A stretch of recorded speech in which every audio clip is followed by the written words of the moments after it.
सो पता है तुझे आज 80% more than 80% of engineers unemployed and also जैसे जैसे एजुकेशन बढ़ते जा रहा है from higher education to post graduation वैसे वैसे एम्प्लॉयमेंट रेट कम हो रहा है. So today we have got our special guest Abhimanyu Saxena.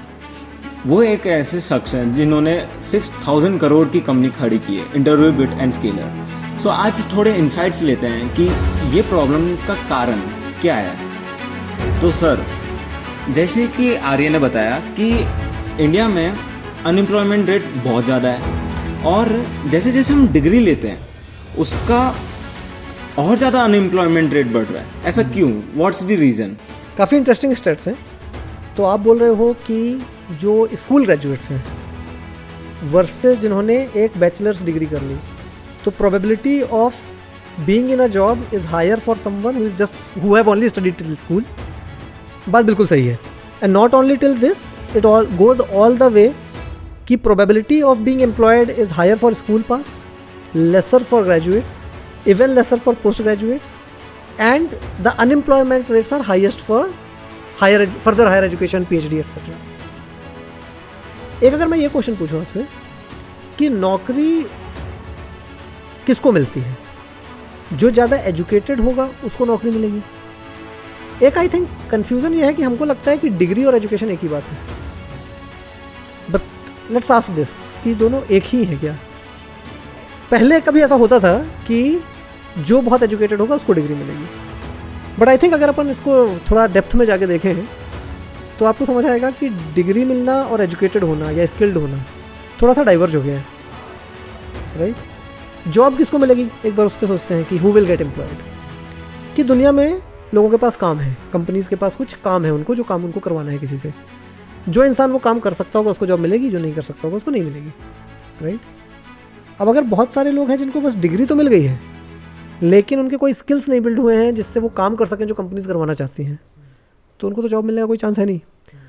और अपने देश में होता क्या है, एक और जो इंटरेस्टिंग पैटर्न है जो कि थोड़ा सा कल्चरल है, कि जिस इंसान के पास डिग्री आ जाती है वो हर काम करेगा नहीं.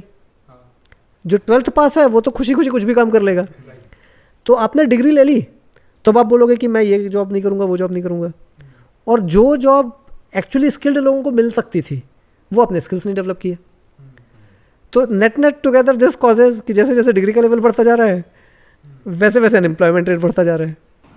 सो इससे हम ये इम्प्लाई कर सकते हैं कि एजुकेशन इज़ नॉट स्किल्स या education is not learning. You can say कि degree alone is not education. Getting a degree today does not necessarily mean कि द पर्सन इज एजुकेटेड और स्किल्ड. राइट? सो सर ये आपको क्या लगता है इसके बारे में, इसका रीज़न क्या हो सकता है? कि बेसिकली लोग डिग्री मिंट हो रही हैं बट वो लोग स्किल्ड नहीं बन पा रहे हैं. राइट? यार देखो, उसमें भी मतलब मेरा पर्सनल व्यू जो है कि जनरली एक वो सेइंग होती है इंग्लिश में कि it's easy to beat the fallen. जैसे कई बार लोग ऐसे बोलेंगे कि यार ये ना आजकल के यंग स्टूडेंट्स को पढ़ने का ही मन नहीं है, हार्ड वर्क करने का मन नहीं है, इसलिए नहीं हो रहा है. मतलब I do not believe that. मतलब rather today's youth is one of the most exposed to information thanks to internet, YouTube and all of that. Most people, because of that exposure to the whole world, they're also very ambitious. Right? अगर वो unemployed रह जा रहे हैं तो it's a system की problem. Right? अब अगर अपन देखते हैं कि लोग 4 साल इनको इंस्टीट्यूट्स में स्पेंड कर लेते हैं, what would make them relevant for companies. जैसे अगर आप कंपनीज की तरफ देखो, all said and done every single company want talented people who can come and build impactful things for them. That's benefit for the company. Right? Why would they not want it. अगर मुझे कोई let's say young 22 साल का लड़का मुझे मिलता है जो मुझे दिखता है कि अगर स्केलर ज्वाइन करेगा तो बहुत वैल्यूएबल काम की चीज़ें बना सकता है, मतलब I run behind such people. Why would I not hire the person. The real issue is कि अगर हम एक एवरेज इंडिया के ग्रेजुएट को लें तो ऐसे लोग जो राइट आफ्टर कॉलेज बहुत ज़्यादा कैपेबिलिटी हो, जो अच्छी चीज़ें बना सकें, दे आर वेरी फ्यू. इसको एक दूसरे एग्जाम्पल से भी मतलब इसको अपन प्रूव भी कर सकते हैं कि जो दुनिया में चल रही हैं चीज़ें. लेट्स से इवन जो बहुत बड़ी आईटी कंपनीज हैं, इन्फोसिस ले लो. Right? All of these companies they run very large training centres which are almost like another university. कि लोग 4 साल पढ़ते हैं, उसके बाद कंपनी उनको हायर करती है. उस टाइम पर उनको कंप्यूटर साइंस का कुछ नहीं आता, डेवलपमेंट का कुछ नहीं आता. वो कंपनी उनको हायर करके 6 महीने 9 महीने ट्रेनिंग कराती है अपने सेंटर्स में.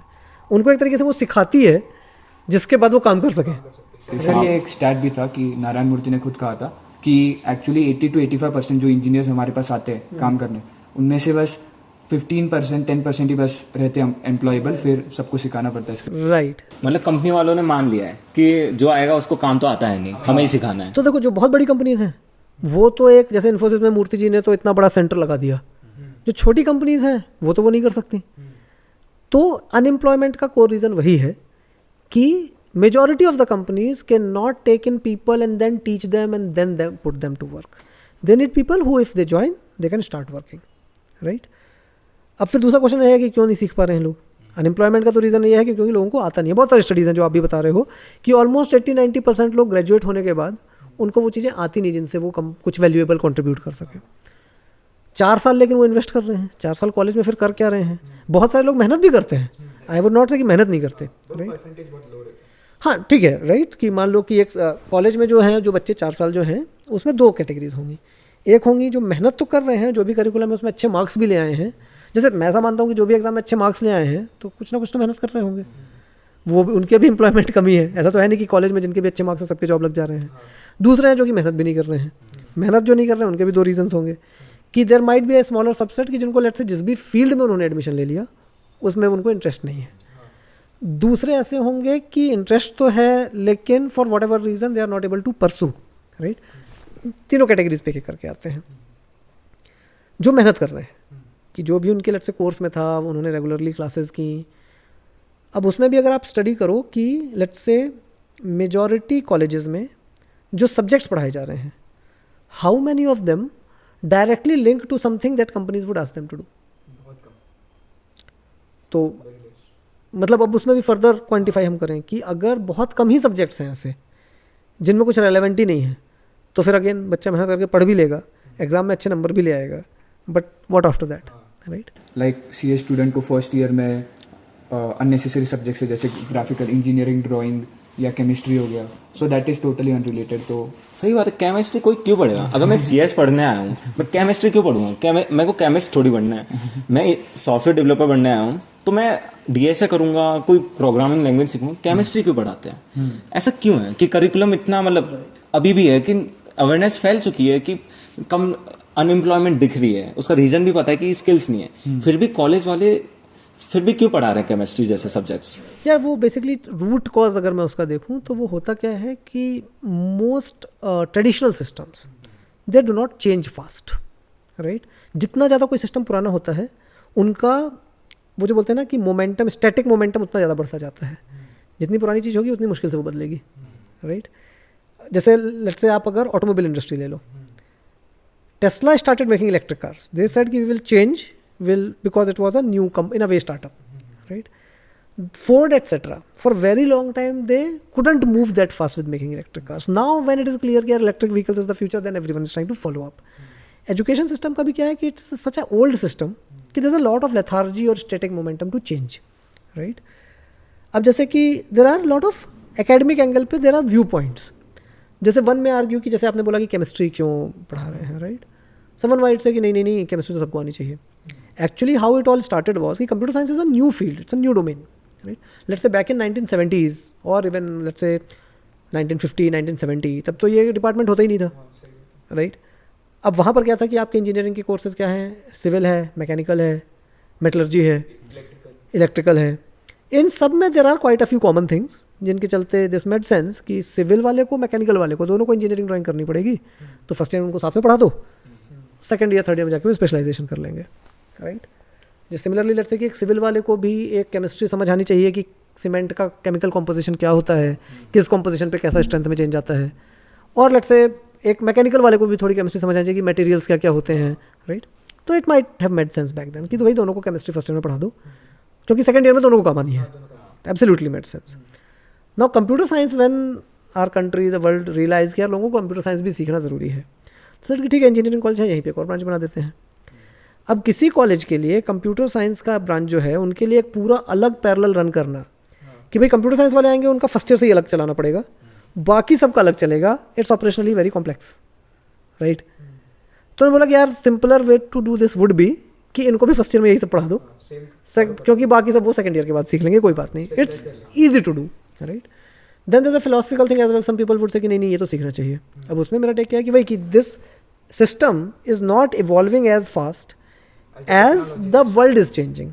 कंप्यूटर साइंस की एक और यूनिक चीज़ क्या है कि world of civil engineering doesn't change the speed at which the world of computer science changes. तो सिविल का करिकुलम उस स्पीड पर इटरेट करने की जरूरत है ही नहीं। सीमेंट जो 100 साल पहले जो सीमेंट होता था वही सीमेंट आज भी है, right. There are advances happening there but not at the pace at which advances happen in computer science, right. Traditional education system is not able to keep pace with that, right. तो chemistry वगैरह सीखने का भी मैं ऐसा नहीं बोलूँगा कि केमिस्ट्री सीखना गलत है। जैसे लेट्स से 100 में से 100 कंप्यूटर इंजीनियर्स अगर होंगे या 100 कंप्यूटर साइंटिस्ट होंगे, उनमें हो सकता है 1 या 2 लोग फ्यूचर में जाके एक ऐसी फील्ड में PhD करना चाहेंगे जहाँ पर लेट्स से वो केमिकल सिस्टम्स के सिमुलेशंस बनाएंगे, totally possible. But then the difference is कि that person who wants to pursue PhD in chemical simulations in computer systems, he or she can study that after having studied computer science in depth, right. जो कम proportion में होगा, तो सारे 100% बच्चों को mandatorily उस पर एनफोर्स कराना is in a way wastage of time, right. तो वो है रूट कॉज कि मतलब वही कि it's a large lethargic system which is not able to cope up with the speed at which industry is changing. और यहाँ पर तो कैसा है कि कंप्यूटर साइंस में तो entire curriculum often needs to be changed every year, क्योंकि 1 साल पहले there was no large language models. Today we know कि large language models at least understanding them, being able to use them efficiently is a very important skill set. अभी से 4 साल बाद जिसको ये सब यूज़ करते नहीं आता होगा उसकी तो परफॉर्मेंस बहुत कम हो जाएगी, right. However, our traditional education system will most likely will take at least few years to cope up to that, right? So that's the cause कि that's why skills नहीं build हो पा रहे हैं। And also in specialization computer science में जो सिखाया जा रहा है जैसे कि असेंबली लैंग्वेज, जो कि आज बिल्कुल भी जिसका यूज ही नहीं है, so that is also like out. तो आई वुड बी मतलब it sounds very funny to me, you are saying कि देयर आर कॉलेजेस जहाँ पर अभी भी असेंबली लैंग्वेज पढ़ी जा रही है। That's interesting. i9 13 जनरेशन चल रहा है और वो 8085 प्रोसेसर माइक्रो प्रोसेसर की। नहीं, और वहाँ पे भी भैया it's little bit of slow system, the problem of slow system कि maybe 15-20 years back learning assembly language was needed. Even today when you compile, it gets compiled to assembly language. So understanding that process is important, and of course a good computer scientist should know that. But spending 6 months to learn exact nuances of every single register operation, learning the entire assembly language, that's wastage of time today. जैसे भाई कि अगर हम mechanical engineering से compare करें तो आज की डेट में कोई 4 साल का कोर्स अगर बनाए on learning steam engines, that's a wastage of 4 years. You can maybe in 3 months you can learn the basics of that mechanics, even for a mechanical engineer, that's enough. तो वही है कि given the speed at which technology evolves, the education system is not evolving. मतलब the traditional education system is not evolving to that speed. But the good thing is, of course, there are a lot of positive changes happening there. आपने कहा कि मतलब काफ़ी time लग जाएगा इसको change होने में, ऐसा क्यों? अभी जाके करिकुलम लोग क्यों चेंज नहीं कर देते? कौन रोक रहा है उसको करने से? यार again there is no one, generally there is no one with the bad intents. कि इवन लेट्स से कि जो कॉलेजेस में भी जो लोग कर रहे हैं, देर आर वेरी, जब आप उसको अंदर से जाके समझते हो तो there are various constraints that they operate with, right. जैसे लेट्स से कि हमारे लेट्स से लीगल सिस्टम ले लो या पॉलिसी लेवल्स पर जो है, तो again policy is something that can not be changed every year. जैसे ऐसा तो नहीं हो सकता ना कि लॉ आज है और हर 6 महीने में लॉ बदलता जा रहा है, that will become very chaotic, right? So hence policy takes time to evolve. Now let's say for example 25 years back एक हमारी let's say गवर्नमेंट ने एक पॉलिसी बनाई कि एक क्लास में 50 से ज़्यादा बच्चे नहीं पढ़ाने चाहिए, कि कोई भी यूनिवर्सिटी है उसमें 1:50 या 1:40 ही टीचर स्टूडेंट रेशियो रहना चाहिए। Back then it was a very good policy, so that कि जहाँ पर भी क्लास में कोई पढ़ा रहा है तो एनफ अटेंशन बीइंग गिवन। क्योंकि आज से अगर आप 25 साल पहले का देखो तो ना तो लेट्स से कोई बच्चा क्लास में लैपटॉप लेके थोड़ी बैठेगा, वो तो पेपर पेन लेके बैठेंगे। AV systems, audio video systems उतने अच्छे नहीं होते थे। आज की डेट में क्लास में तो मतलब 10-10 फीट के प्रोजेक्टर लगे होते हैं, आपकी क्लास में बड़े बड़े प्रोजेक्टर्स लगे हुए हैं, राइट। ये सब 25 साल पहले नहीं होता था। तो नेचुरल सी बात है कि अगर एक क्लास में 30-40 से ज़्यादा बच्चे होंगे तो वो तो सुन ही नहीं पाएंगे, देख ही नहीं पाएंगे क्या पढ़ा रहा है टीचर, राइट। तो तब ये रूल बना दिया कि भाई क्लास में एक टीचर के पास 30-40 बच्चे ही होने चाहिए। Today however world have entirely changed. आज की डेट में there could be the entire classroom have multiple large projectors, it can have a very good audio visual system, every kid most likely will be sitting with a laptop in front, right. You all probably, आप लोगों की class में तो आप laptop लेके ही बैठते हो, laptop पे ही पढ़ रहे होते हो, right. But the policy, so now that means कि क्लास में 30 बच्चे हों वैसा ज़रूरी नहीं है, क्लास में 200 बच्चे भी हों तो भी चलता है, बच्चे अच्छे से पढ़ सकते हैं। अब प्रॉब्लम क्या होती है कि अगर कोई इंस्टीट्यूट पे एनफोर्स्ड है कि क्लास में 30 ही बच्चे पढ़ा सकते हो आप, तो उसका दूसरा इम्पैक्ट क्या होगा कि बहुत सारे टीचर्स हायर करने पड़ेंगे। जैसे लेट्स से किसी यूनिवर्सिटी में अगर 3000 बच्चे पढ़ते हैं तो उनको 100 टीचर हायर करने पड़ेंगे, क्योंकि एक क्लास में 30 से ज़्यादा बच्चे नहीं हो सकते। व्हाट दैट मीन्स इज कि अगर ज़्यादा नंबर ऑफ टीचर्स हायर करने पड़ेंगे तो हर टीचर की सैलरी कम होगी, राइट। आज की डेट में अनफॉर्चुनेट है, आइडियली किसी अच्छी सोसाइटी में क्या होना चाहिए कि जो लोग सबसे ज़्यादा शार्प हैं, इंटेलिजेंट हैं, वो पढ़ाएं ताकि अगली जनरेशन ऑफ स्टूडेंट्स और ज़्यादा शार्प निकलें, राइट। अनफॉर्चुनेटली इन सब के चक्कर में क्या हो गया है कि जो बिकॉज टीचिंग में जनरली सैलरीज आर लोएस्ट, तो जिनको और कुछ नहीं मिलेगा वही जाके फिर टीचिंग करेंगे, क्योंकि इट्स प्रैक्टिकली किसी को भी अगर लेट्स से अमेजॉन कॉलेज से निकलते ही 20 लाख की सैलरी दे रहा है तो वो 5 लाख की सैलरी में जाके प्रोफेसर क्यों बनेगा, राइट। लेकिन अगर किसी इंस्टीट्यूट पे ये एनफोर्स्ड है कि you have to hire so many teachers, तो दे कैन नॉट पे मोर, otherwise the fees will increase so much, so fees cannot increase so much, it has to be, ultimately it has to stop somewhere, right. So that is one कि one side की policy of enforcing a teacher to student ratio was created with the right intent, it was created with the intent कि इससे education की quality अच्छी रहेगी, लेकिन अब technology से now it is causing detriment, right. Similarly let's say कि back then policy makers thought कि इंस्टीट्यूट में पढ़ाने वाले लोग कैपेबल होने चाहिए, एजुकेटेड होने चाहिए। उस ज़माने में एजुकेटेड होने का प्रॉक्सी वही था कि डिग्री होनी चाहिए। सो दे वुड एनफोर्स कि let's say a certain percentage of the teachers must have PhD, right. No अभी आप वो स्टैट्स बता रहे थे कि पीएचडी होल्डर्स का एम्प्लॉयमेंट सबसे कम है, राइट। तो अभी वर्ल्ड हैज़ सडनली बिकम, जैसे for example there are lot of people, अभी आप लोगों के वो अजय गोरे कुछ दिन पहले आए थे, right. Ajay Gore has been CTO of a solid top tech company, he doesn't have any technical degree। तो traditional policy, and today there are lot of such people in the world कि जिन्होंने शायद सिर्फ बीटेक किया होगा, बट दे आर, या हो सकता है कुछ लोग होंगे जिन्होंने डिग्री भी नहीं ली होगी, but they are fantastic techies. Traditional policy would say कि no they are not allowed to teach, right.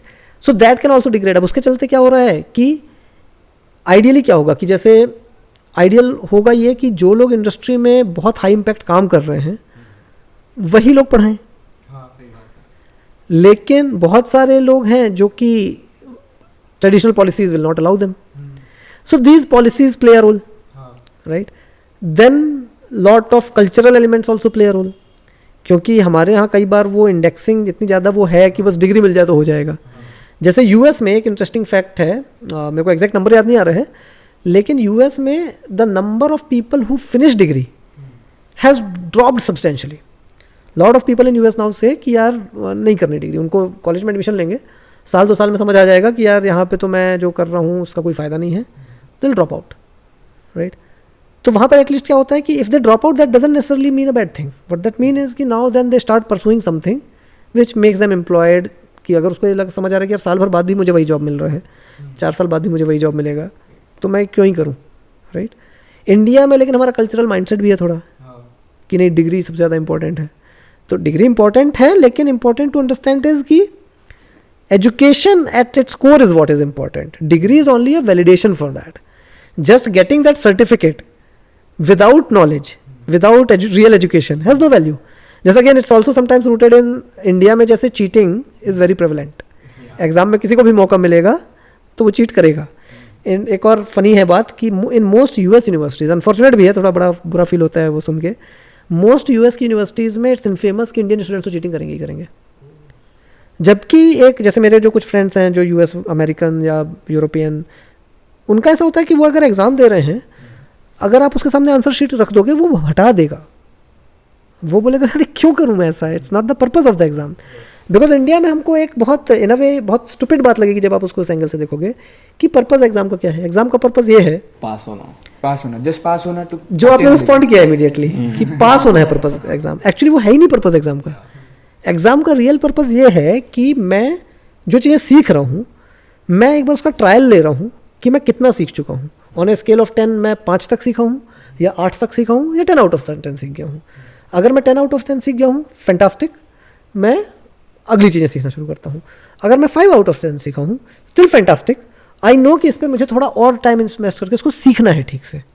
That is purpose of the exam. Passing is not purpose of exam. जैसे आप ये सोचो ना कि अगर आप एक अच्छी फेरारी कार बना रहे हो तो उसको बनाने का प्रोसेस क्या होगा.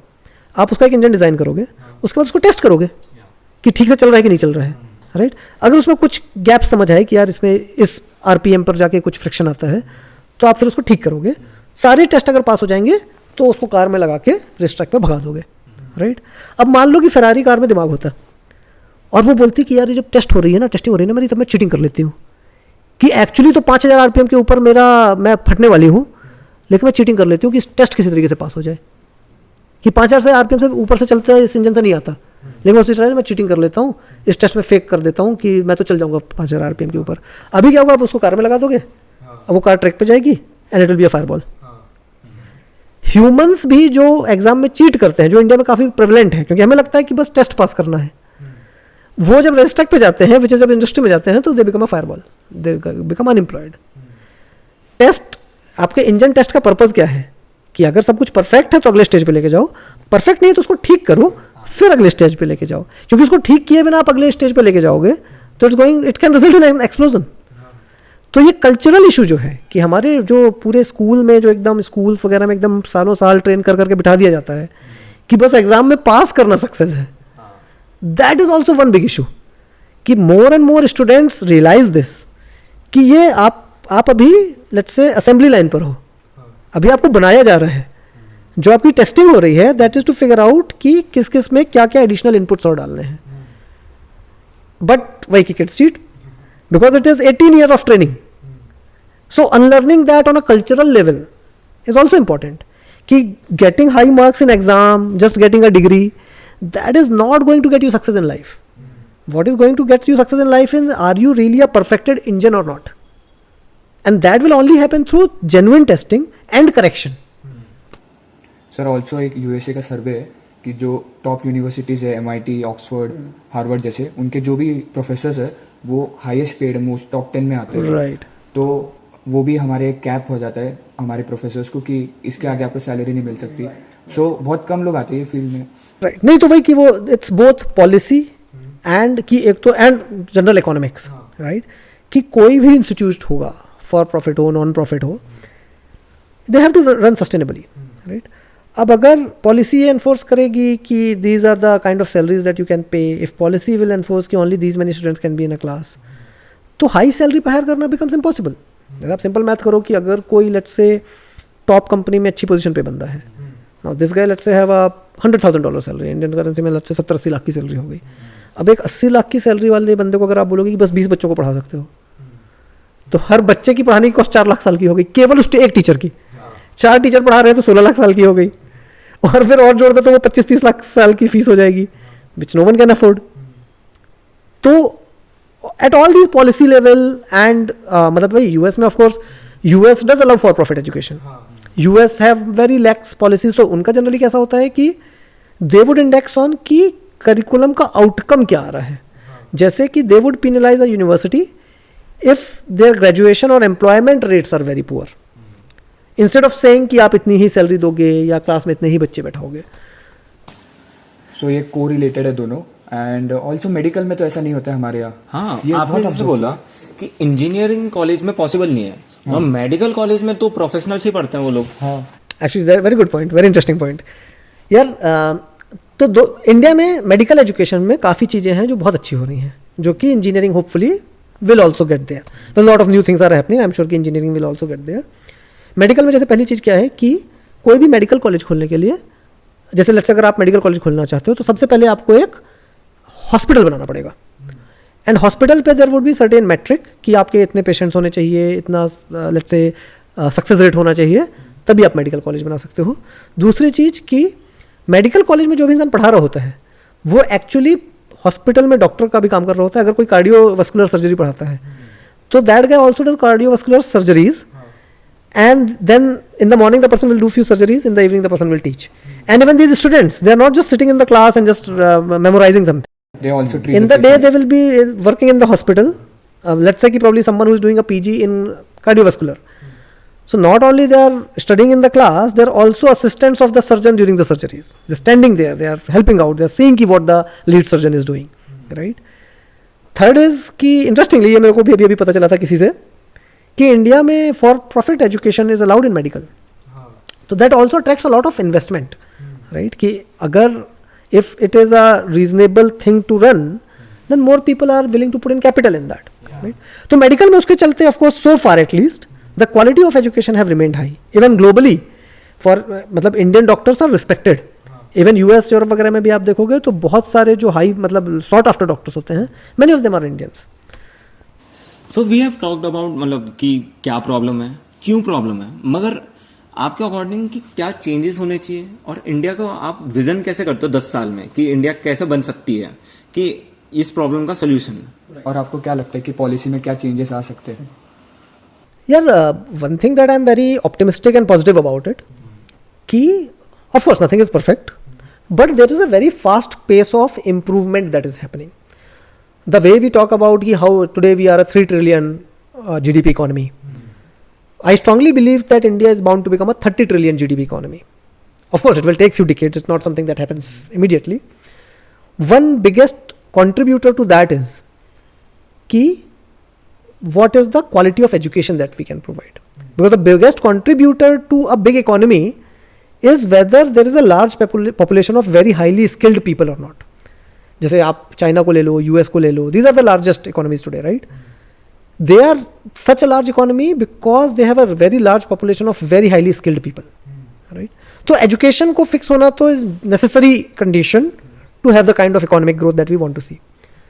Very positive signs are कि both on the policy level there are a lot of positive changes happening. तो from the government side where there is a very clear intent to fix it, of course वो जो हम बात कर रहे थे कि कोई भी जितनी बड़ी मशीनरी होती है उतना उसको टाइम लगता है चेंज होने में, और आप एकदम जल्दी जल्दी चेंज करोगे तो things will break, things will become chaotic, right.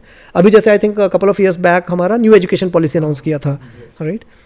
तो new education policy already does a lot of things in the positive direction.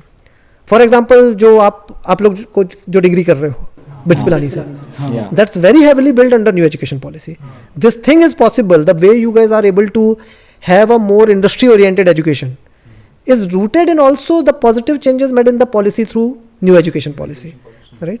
So there are a lot of such positive iterations happening on the policy side.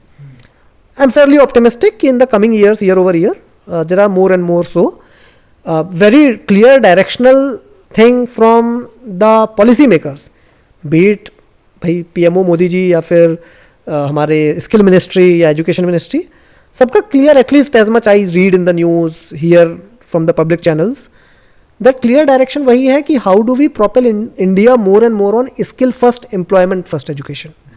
That's the clear direction. Of course country के level पे हम ऐसा नहीं बोल सकते कि कोई चीज़ें 6 महीने में बदल जाएंगी, 1 साल में बदल जाएंगी, स्टेप स्टेप करके बदलेंगी, but 5-7 years I am sure कि पॉलिसी साइड पे corrective actions are already happening. Second coming to काफ़ी सारी चीज़ें होती हैं जो कि technological advances however are something which often policy might not be able to change things drastically in a year or two, but technological advances do. How can मतलब एक example देख के बता सकते हैं सर आप?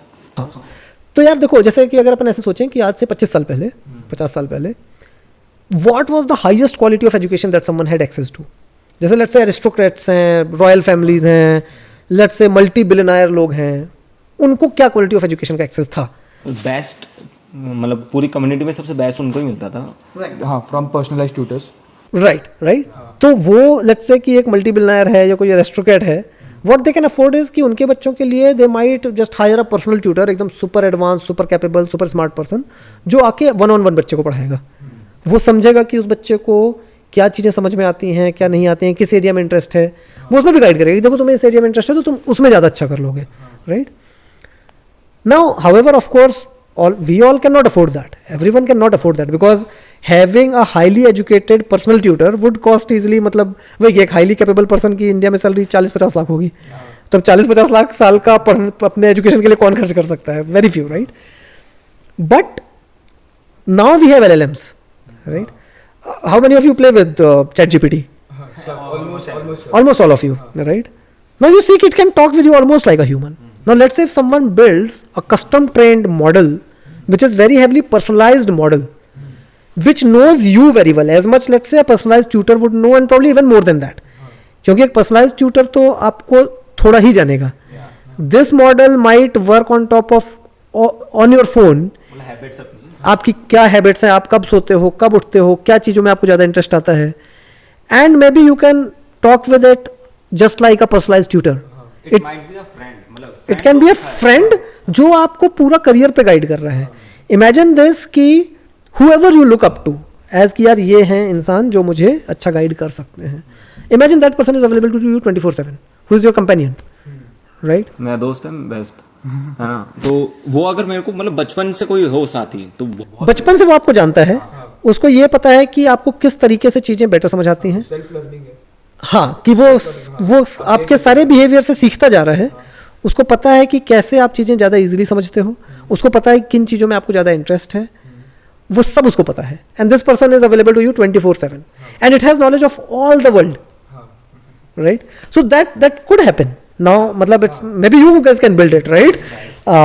तो आई डू सी कि there is even through technology, जैसे even it start with something very very simple कि today let's say operating a class even in a physical space where even 300 people can learn efficiently is possible. That we already see, right. Online learning के इतने सारे platform बन चुके हैं. Scalar has probably Scalar, ऐसे आप देखो तो Scalar में there might be 20-30,000 people who might be studying at the same time. आप अगर ऐसे विजुलाइज करो कि 30,000 लोग एक यूनिवर्सिटी में पढ़ रहे होते तो वो तो 100 एकड़ का कैंपस होता. But only online so many people can study, right. तो all these advancements are already happening. All of this happened in just last 2-3 years. Corona के बाद पूरा ऑनलाइन हो गया. This all changed just through COVID, right. Again, a lot of such big shifts might happen in next just 2-3 years, right. And अगर हम उसको अच्छे से leverage करेंगे. Now question of India's growth is also indexed is heavily on this if we can build such systems which can enable, हमारे पास India is going to be the country with largest youth population in next few years, right. वो youth population के लिए अगर हमने ऐसे systems बना लिए कि majority of them if not all of them can be trained to become highly skilled people, then we are definitely world superpower 20-30 years down the line, right. However एक दूसरा flip side भी है कि अगर वो नहीं हुआ, let's say कि we have these hundreds of millions of youth people in their early 20s, mid 20s, late 20s, and if majority of them underskilled कि उनके पास कुछ नॉलेज नहीं है, कुछ ऐसा काम नहीं आता जो इंडस्ट्री में वैल्यूएबल हो, means they will all remain unemployed. और अगर आपके पास एक बहुत बड़ा वॉल्यूम ऑफ अनएम्प्लॉयड लोगों का होगा तो that will also cause a lot of civil unrest, right. तो पॉपुलेशन एक ऐसी चीज़ है कि आई डोंट सी कि इंडिया का पॉपुलेशन का प्रॉब्लम है. अगर ये पूरा यूथ पॉपुलेशन हाईली स्किल्ड हो गया तो ये बहुत बड़ा एसेट है. This will make India the largest super power in the world the way it was probably 1000 years back, right.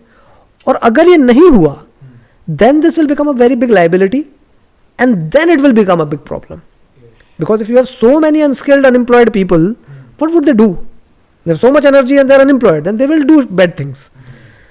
So in a way, to some extent, people like you who are at the center of tech world, in a way it's also responsibility to think ki what could be built at this kind of edge of technology which could create systems which can enable all these people to learn and become skilled very easily.